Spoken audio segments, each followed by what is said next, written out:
Odds. The objective of this lesson is to be able to find the odds of a simple event. You can do this with me on graph paper if you wish. So on a piece of graph paper, copy the diagram shown at the right, shade squares of gray or black as shown. Let's create that diagram and create this square, which is 1, 2, 3, 4, 5, 6 by 6 square, and then shade these areas gray, these areas black, leave everything white. Okay, and if you probably have a pin, okay, hold a straight pin about 6 inches above the center of the diagram, drop the pin 50 times and record the color of the square where the point of the pin lands. If you miss the diagram, drop the pin again.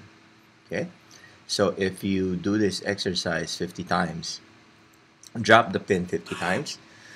Let's answer the questions after you drop the pin 50 times. Would you say that the pin is more likely to land on the white square or the shaded square? Okay, if you notice, it will more likely land on the white square. Why? Because obviously there are more white squares than gray or black squares. Okay, how many ways can the point of the pin land on the black square? So all we need to do is count the number of black squares, and there are 9 ways. Okay, how many ways can the point of the pin not land on the gray square? That means it can land on the black square or the white square. Okay, and there are 9 black squares, and there are 18 white squares. So there are 27 ways that the pin can land on the gray square. Okay, so what is the importance of this? Let's find out. The probability that the point of the pin will land on the gray square is 9 over 36 or 1/4. Okay, the probability that the point of the pin will not land of the gray square is 27 over 36 or 3/4. Remember, when we talk about probability, okay, is the number of possible outcomes an event will occur.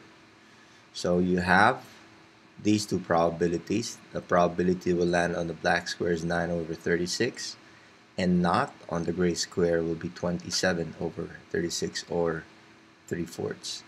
Okay, well, we talked about probability, and let's discuss how it relates to odds. Another way to describe the chance of an event occurring is with odds.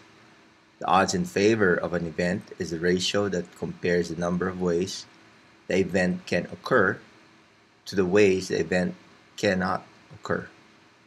Okay, so again, difference between probability is that in probability, it's the number of ways an event can occur over the total possible ways, total possible number of possible outcomes.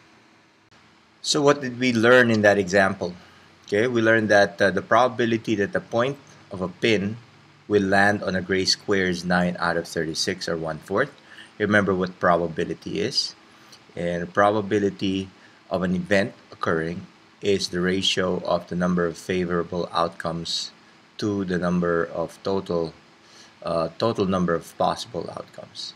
Okay, and the probability that the point of the pin that will not land on the gray square is 27 out of 36.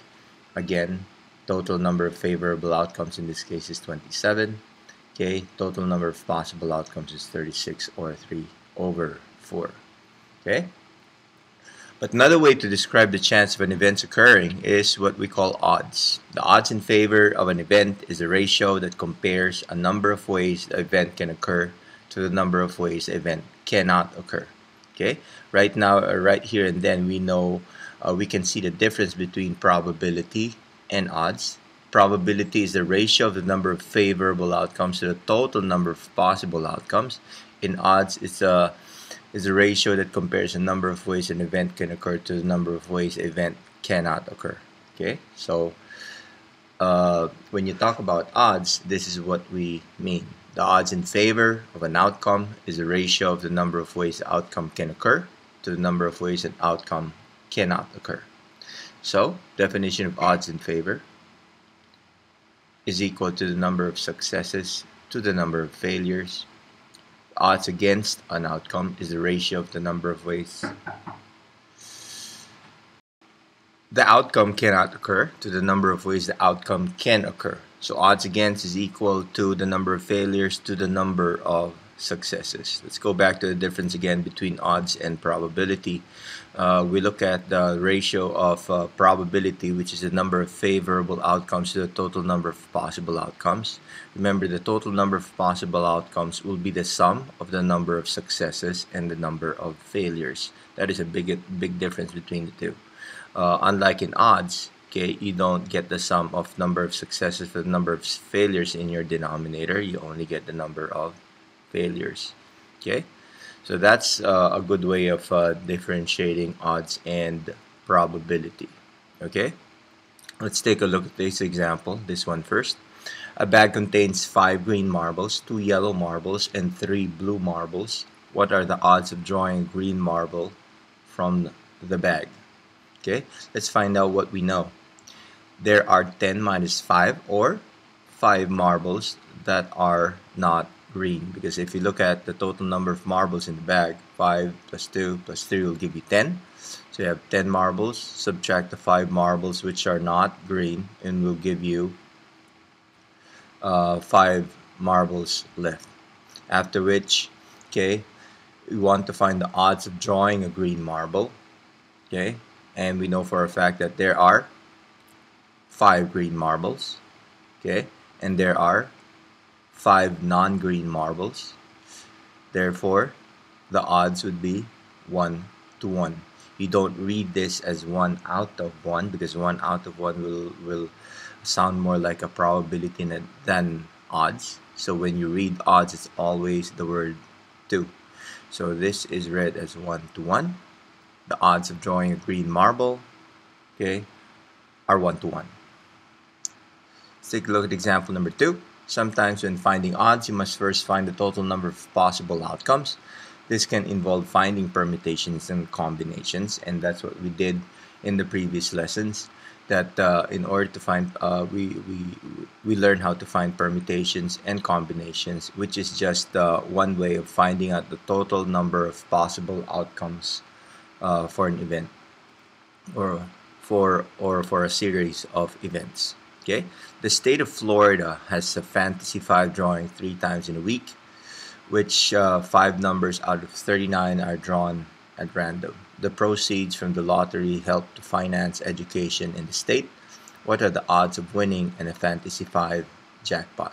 First, we need to find the number of possible, okay, outcomes in this particular scenario.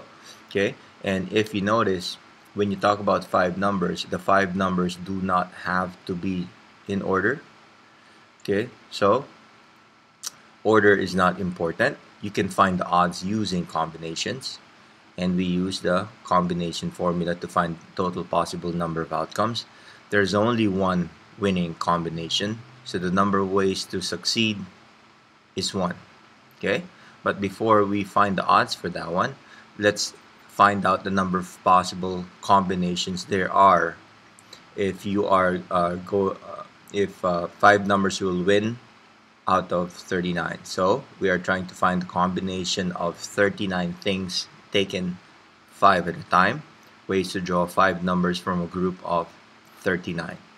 So the total possible outcomes is a combination of 39 things taken 5 at a time.